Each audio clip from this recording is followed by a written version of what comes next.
छत्तीसगढ़ में भी इस साल के अंत में विधानसभा चुनाव होंगे। ऐसे में कांग्रेस हो या फिर बीजेपी आदिवासी वर्ग को साधने में लगे हुए हैं। लेकिन छत्तीसगढ़ सर्व आदिवासी समाज दोनों ही प्रमुख दलों का जातिगत समीकरण बिगाड़ सकता है, क्योंकि छत्तीसगढ़ सर्व आदिवासी समाज ने विधानसभा चुनाव में समाज की ओर से उम्मीदवार उतारने का फैसला किया है। पूर्व केंद्रीय मंत्री और छत्तीसगढ़ सर्व आदिवासी समाज के अध्यक्ष अरविंद नेताम ने बीजेपी और कांग्रेस सरकार पर आदिवासियों के अधिकारों का हनन करने का गंभीर आरोप लगाया है। अरविंद नेताम ने कहा कि छत्तीसगढ़ निर्माण के बाद से जो अधिकार आदिवासियों को मिलने थे, वो सभी अधिकार ना तो बीजेपी सरकार में मिले और ना ही कांग्रेस सरकार में। आदिवासी समाज ने एक फैसला किया है कि आने वाला विधानसभा चुनाव में समाज की ओर से उम्मीदवार उतारेंगे। उसके पीछे कारण ये है कि पिछले 15 साल का हमारा अनुभव रहा है कि अपने संवैधानिक अधिकारों के लिए संघर्ष करते करते थक गए हम लोग, और कहीं सुनवाई नहीं हुई।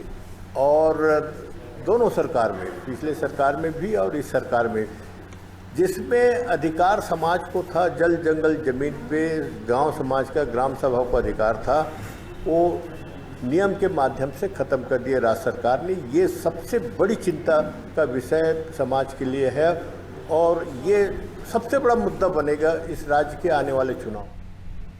रायगढ़ के स्वामी आत्मानंद स्कूल तेतला में उच्च शिक्षा मंत्री उमेश पटेल ने जिला स्तरीय छत्तीसगढ़ी ओलंपिक का शुभारंभ किया। पहले चरण में राजीव युवा मैदान क्लब स्तर से शुरुआत हुई है। दलीय एवं एकल श्रेणी में 16 तरह के पारंपरिक खेल की 6 चरण में प्रतियोगिता होगी, जिसमें बच्चों से लेकर बुजुर्ग तक 3 आयु वर्ग के लोग प्रतिभागी होंगे।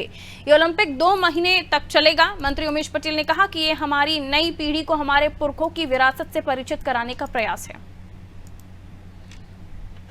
ओलंपिक की शुरुआत है। सर्वप्रथम तो हरेली त्यौहार का मैं पूरे प्रदेशवासियों को गाढ़ा गाढ़ा बधाई देता हूँ और यही कहूँगा कि आज हम लोग अपने सारे औजारों का पूजा करते हैं और छत्तीसगढ़ महतारी का आशीर्वाद हम सबके ऊपर हमेशा बने रहे, यही मैं हुआ हूँ।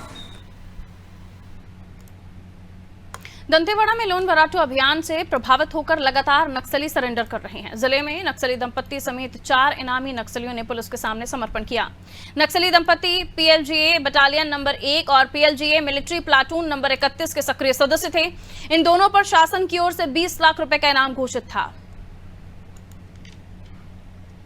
नक्सल द्वारा जो आदिवासियों और लोगों पर जो हिंसा और उससे भी प्रभावित होकर इन्होंने आत्मसमर्पण किया है। टोटल 4 नक्सली हैं, जिसमें से मैं आपको ये बताना चाहूँगा कि जो 4 हैं उसमें से छोटू मंडावी है, जो कि PLG battalion number 1 company number 3 का सेक्शन कमांडर है। इसके साथ ही बटालियन टेक्निकल टीम का कमांडर रहा है, जो कि 8 लाख रुपये इनामी है।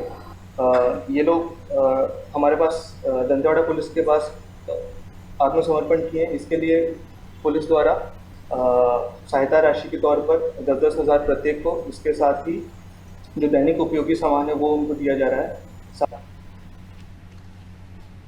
छत्तीसगढ़ के बिलासपुर में अरपा नदी में डूबकर 3 बच्चियों की जान चली गई। घटना को लेकर मुख्यमंत्री भूपेश बघेल ने दुख जताया और पीड़ित परिवार को हर संभव मदद देने की बात कही। वहीं विपक्ष का कहना है कि अरपा नदी में लगातार अवैध उत्खनन किया जा रहा है। इसी का परिणाम है कि नदी में जगह जगह गहरे गड्ढे बन गए हैं और लोगों की जान जा रही है। विधायक रजनीश सिंह ने परिवार के साथ संवेदना व्यक्त की है और सीएम से इन घाटों में हो रहे अवैध उत्खनन को बंद कराने की मांग की है। इस दुखद घड़ी में पूरा हम सब लोग उनके परिवार के साथ हैं और हम शासन से मांग करेंगे कि उनको अधिक से अधिक मुआवजा राशि दिया जाए। कलेक्टर साहब से मेरी बात उस समय हुई थी दोपहर को ही, और उन्होंने जो शासन की और प्रशासन की ओर से जो राशि दिया जाता है उसके बारे में उन्होंने कहा है कि बहुत जल्दी 1-2 दिन के अंदर हम उनको राशि उपलब्ध करा देंगे। कोनी थाना क्षेत्र में अरपा नदी किनारे 3 युवतियों की डूबने से मौत हुई। उसके तत्काल मुआवजा के लिए लोगों द्वारा डिमांड किया गया और लोगों को समझाइश दी गई कि प्रशासन द्वारा जल्द से जल्द मुआवजा देने का प्रावधान है।